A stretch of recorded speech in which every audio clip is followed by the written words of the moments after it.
Hey guys, it's How Sam are you? How with are you? Hi, I'm good. Thank you for asking. I'm from Mixed Global. We're based in the Philippines, so it's great to have you guys on here. How are you? How's Good to life speak to you. lately? Thank Hello, you. Mixed Global. It's nice to be able to talk to people instead of just being on the phone. It's nice to be able Right? to Zoom is a great invention. Yeah, I agree. The internet is a great invention. The internet But is a great invention. yeah, but how have you guys been? Obviously, we missed you in the Philippines, but how's life for you guys lately? It's It's been good. West. It's been West. Yeah.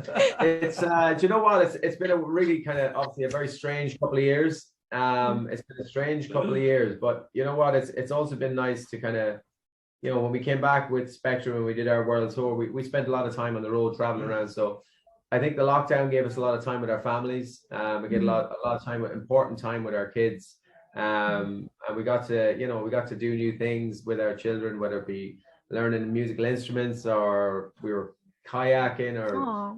or making, banana breads and trying to become all chefs and stuff. So we got to have a lot of fun with our family in that time. But musically, it's been a great time for us because we got to obviously make a brand new album that we didn't think we were going to make. I got to spend a lot of time on that behind closed doors when there was no kind of pressure to deliver an album or whatever. So it ended up being a really important time for us as individuals, as musicians, as singers. And yeah, looking back on it now, there's been a lot of positives to come out of a very negative time in the world. Yeah, I agree. I feel like it was like a double-edged sword for everyone, like a lot of positive things, but also definitely a lot of like negative things too that happened. But I just have to acknowledge that whole West, it's been West like life joke. I literally just got it like 10 You seconds love it? after. You love it? Yeah, I Mark, loved Mark, it so I much. just made it up on the spot. And I've never said that joke before. You think I would have said that before? Oh, I love that. Thank you for giving me the honor of being the first that to is hear a, that Let's, joke. let's hope it goes viral. that's the first one. Yes, let's hope so. So I love that. Thank you for sharing that moment with me. But just going back to what we were talking about, definitely. I mean, like we said, there are a lot of positive things, right? Like for you guys spending time with your family and music-wise too.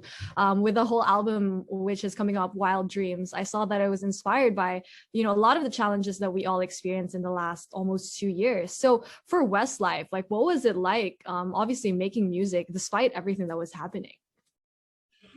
I mean, at the beginning, to be honest with you, everything was very scary. Like now, there's of course this huge layer, which is the most important layer, which is people's health and safety, And so, assuming that, of course, that's always the most important thing, if you can move past that for a second and just get down to a more day-to-day thing, like everybody, including us, were scared. All of a sudden like for instance, we were just about to go into rehearsal for a big world tour and it was cancelled, and can't say we're happy it was cancelled, but we're happy that it was the right thing to do at the time. There was a lot more important things to deal with at that point in time, and so ourselves and many other acts cancelled their live concerts. So then all of a sudden we were like, oh my god, what's going to happen? I don't want to like relive the whole COVID journey. Everyone knows what happened, but it was scary. And then all of a sudden we're like, okay, it is scary, but it's not like the absolute end of everything. Let's all kind of look to the future and look forward and find some positivity.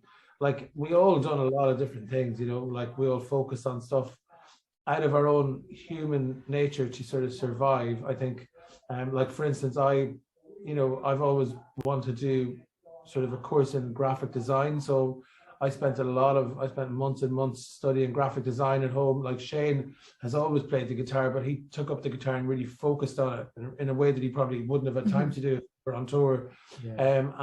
Everybody's done lots of stuff like that. So we're like, okay, maybe I'll do a bit of work on myself if I can't do anything else. And so then we all got through that.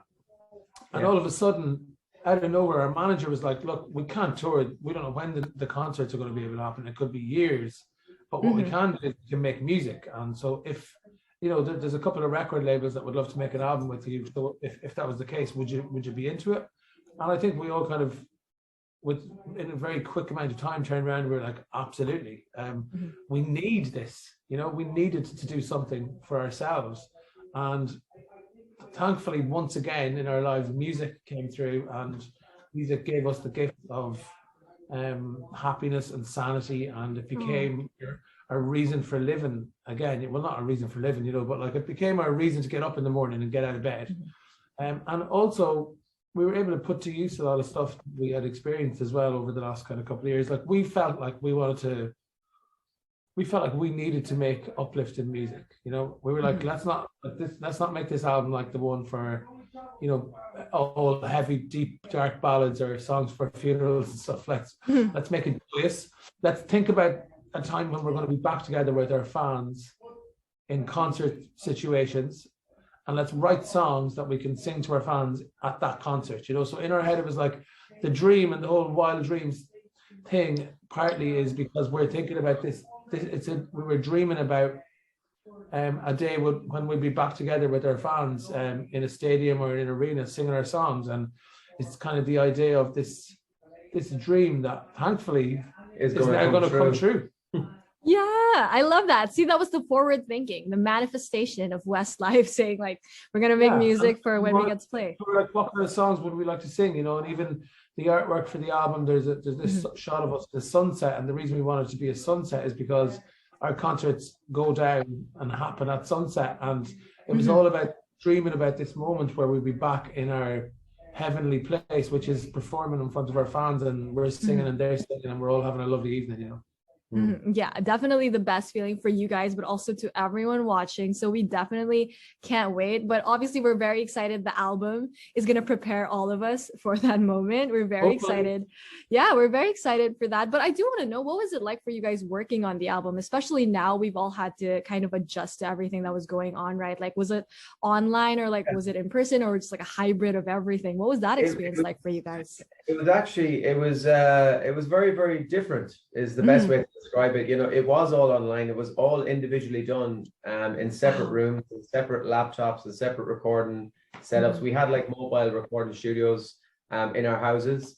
So in a way, it was weird to start with, but it was very enjoyable to make an album in a way that you could take your time. You didn't have to be in the studio that day and record that song. We got to make these songs over months. You know, we got to, myself and Mark did a lot of songwriting on this album, and as a band, we kind of wrote 3/4 of this album nearly. So for us, that was a kind of a real inspirational moment, and we found, as Mark said, we found inner things and different talents, and we really kind of got time to experiment on that, to see, could we do that, or could we make this album even better? Could we become a better band, you know, as people, as musicians, and we got to do that in the privacy of our own homes. You know, we weren't out in front of people, or the fans weren't waiting for this deadline of an album. We didn't know when the album was going to be released. So luckily we got that time. So I think it was a great way to kind of experiment and get the confidence to do that.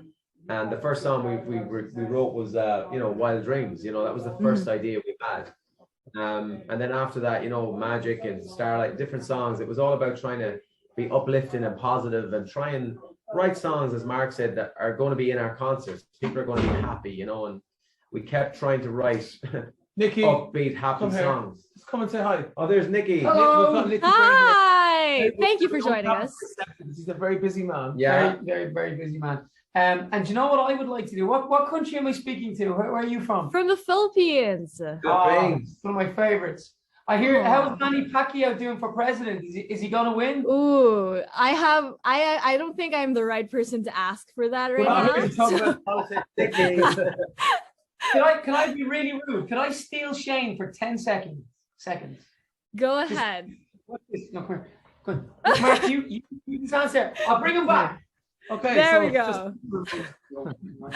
I love it. But no, I mean, I love that. Like, from what I can see with the whole process of this whole album, it's more of like discovering a lot of new things about each other, the music too, and even about yourselves throughout this whole period of time. So I'm curious to know, Mark, was like anything new you guys learned about each other while creating this whole album? Obviously, you guys have known each other for a long time already. The truth is that what really happened was we decided to make an album, okay? And, you know, normally what happens is we get sent tons and tons of songs from songwriters all over the world. And we try to go through them and pick the ones that we feel suit the album the best, you know? But, you know, in the pandemic, what happened, like, you know, a lot of us we write songs on the songwriting circuit anyway. Yeah, we write on the songwriting circuit anyway, and sorry. So what I found in the songwriting world, circuit world, is that a lot of the songwriters were finding the whole lockdown very difficult, and like many industries, mental health plays a part. But I think in the songwriting industry, mental health is quite a prevalent sort of thing, and a lot of it's quite common. I would say maybe even a little bit more common than other industries. And the industry kind of was suffering. There wasn't as many songs coming to us, and so we kind of went, like, the only thing left to do is to kind of do it ourselves, and we couldn't go to London or LA or New York or the places we normally might go to write songs and to find songs. So we were forced to go, right, I think we're going to have to just find out what we're made of right here in this room with a guitar, you know. And so we went back to like the basics, and we just had us and a guitar, and we sat around and came up with ideas, and just like this, like on Zoom. So yeah. Oh wow. I'm here, Mark, and we're literally just jamming for like an hour or two on a Zoom. And like, but the beauty of it was, it's quite scary to think, what if we find out that we're just like really incapable of doing anything without like some really high flying producer? But actually we ended up very quickly writing loads and loads of songs, and we then took those kind of preformed ideas to producers. You know, we had melodies and choruses and chord structures and lyric ideas and stuff like that. And thankfully, we then found producers who were like, guys, these ideas are really good. I'm into it. I want to work on this. And so from there, the producer and ourselves then began to finish the songs. And so that's kind of really how a lot of the album came together this year. We basically decided to find out what we were actually made of. And we did that because we sort of had to, because the industry, songwriting industry, sort of slightly taken a hit like many industries had done. And thankfully, we found out that actually we're able to write some decent songs, and we can't wait because the fans haven't really heard our album yet. So we cannot wait until they do, so that we truly find out just how well it all went, you know? Yeah, and I love this growth that everyone had all throughout this whole process. Obviously, tapping into your true potential and like holding the mirror like against yourself and really looking at it. I mean, we love to see it. Obviously, the growth of anyone in many different aspects of their life. So we're so excited for the album. We cannot wait. Obviously, can't wait to hear it live too. But obviously, we'll focus on the album for now before we get ahead of ourselves. But we do miss you in the Philippines. So what do you guys remember most about the last time you were actually here, which was like 2019? We had a great night actually in the Philippines because we had a day off afterwards. So we a few shows back to back. And we were, you know, it was one of those kind of like great shows. The Coliseum was the venue, you know, the big round venue and stuff. And it was really cool, and we had a night off. So basically we said to ourselves, listen, we have a day off tomorrow, so we're gonna party in Manila. We're going to have our kind of tour party. So we had our tour party in Manila, and we did the concert. It was incredible.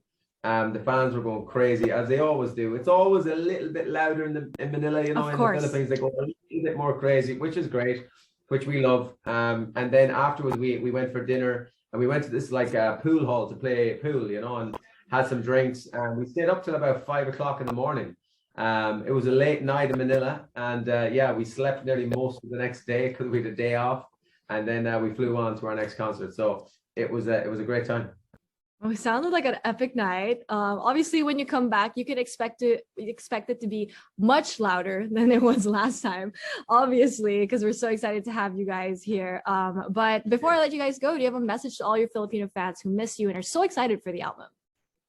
Yeah, just thank you so much for all your love and support. You know, you've been supporting us for 22 years, Manila and the Philippines in general, and all our Filipino fans all over the world. You know, there's so many countries as well that we get to see our fans, and it's always been amazing to come there, and we can't wait to come back. And we will be coming back for a concert, and we hope to announce something on that soon. So in the meantime, we hope you love our new album. It really comes from our hearts more than any other album. I think this album really comes from us as a band, and there's some great songs on there. So enjoy, be safe, we love you, and thank you. On behalf of the I Philippines, we agree. love you guys too. I love that. But thank you so much, Shane and Mark, and of course, Nikki, who dropped by a while ago for joining me today. Thanks, you guys. See you later. Thank you. Thank Thank you. you. Bye. Thank you, Bye. everyone. Bye.